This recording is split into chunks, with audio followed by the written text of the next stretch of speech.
Hi, welcome back to WOW, the Wealth Optimization Workshops. Call Doc Scott Collier back here with you, hoping to share some good ideas. We're looking at building out your broader financial plan. We talked earlier on about starting with the foundation and building up. Going to talk about a key component to a solid financial plan right now, your will. A lot of people have heard of wills, or they may or may not have them. They may or may not be current. There's some key things that you need to understand. First, I'm going to put a quick disclaimer again. I am not a lawyer. I am a certified financial planner, and I highly recommend that you work with a lawyer to do up a proper will for yourself. I realize that people can get free will kits online, or they just handwrite one.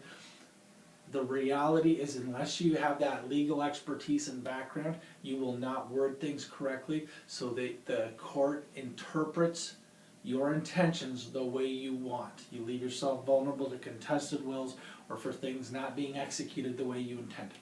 So we're going to talk about a few quick concepts today.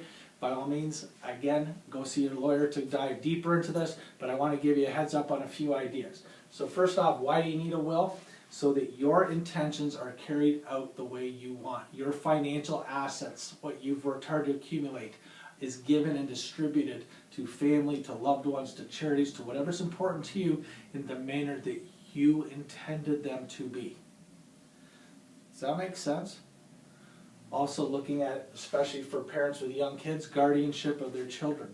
Who do you want to take care of your children? Don't leave it up to the courts or a group of relatives to fight it out and try to decide what you wanted. Your will is laying out your intentions of what you wanted to happen with your assets, with your children, with your responsibilities, with everything that you've worked hard to build. So hopefully you'll take this to heart, understand the importance, because when people die intestate, now you're allowing the court system to decide how things will be distributed for you. Who's going to take care of your children?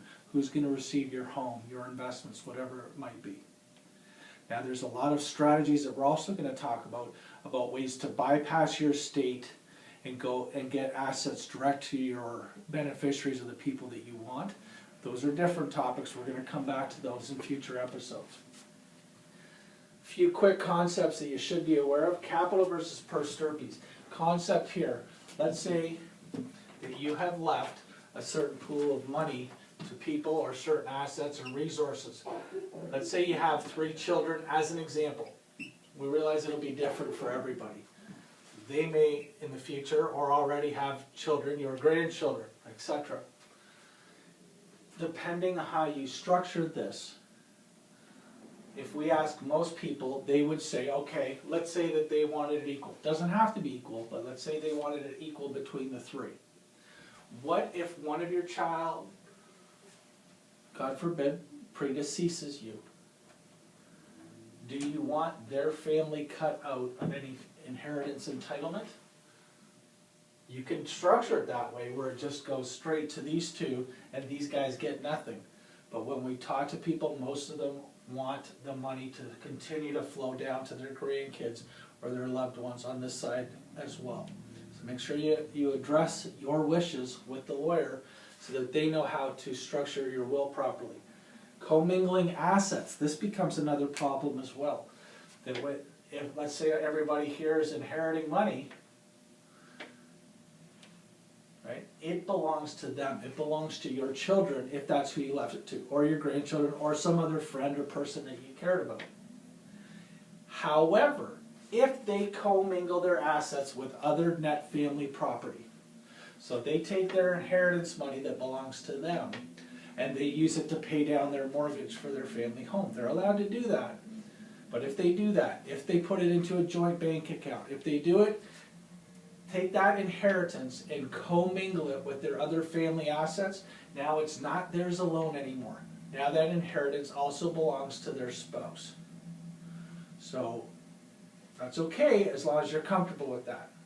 As long as they understand that. But if they think the inheritance is theirs, but then they blend it with their family property, it is now also equally their spouse's. Just be aware of that. The other one, common disaster clause. Now, it doesn't happen nearly as often as maybe some people would portray. But there are times when people die because of a common disaster. For example, a car accident. So what happens now, right, so you've got your two parents, let's say, you and your spouse. If one of you passes because of that car accident that we used in the example, and 3 days, 5 days, 6 days later, the other spouse also succumbs to that same common disaster. If you don't have a common disaster clause in there, what will happen is that the estate will settle once, they'll receive all those assets, and then 5 days or whatever it is later, you're going to have to settle the estate again on the second death. Far more expenses as far as probate, estate administration, tax, lawyers, accountants, all of the costs related to settling the estate. So generally speaking, people would use a 30-day common disaster clause, saying that if both spouses died of a common disaster within 30 days of each other, that the estate will be settled once, not twice, at double the cost. Hopefully some of those ideas make sense for you. Hopefully you can appreciate how important a will is as a blueprint and as a solid foundation to your financial planning. Look forward to discussing more of these ideas as we move along. Have a great day.